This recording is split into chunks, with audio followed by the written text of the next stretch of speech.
It is very easy to install our theme on your WordPress dashboard. To get started, go to Appearance and select Themes. Now select Add New and again select Upload Theme. Here we need to select our theme file. I have already downloaded our theme file from ThemeForest. You will also get a similar kind of file when you download. Since I have downloaded the complete package, I will unzip the file first. Then I am selecting the fastline.zip file from here.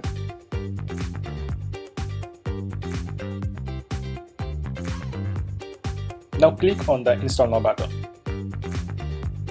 Let's wait for a few seconds. And it's done. Our theme is successfully installed.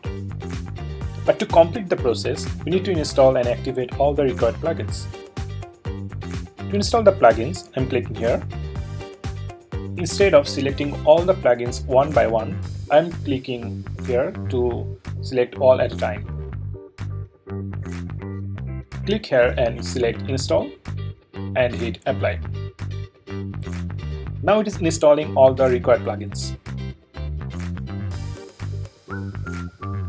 When it's done, we need to go back there again to activate all the plugins. Follow the same process, select Activate and hit Apply here. Finally, our theme is successfully installed and activated. I hope you enjoyed this video. Thank you for watching.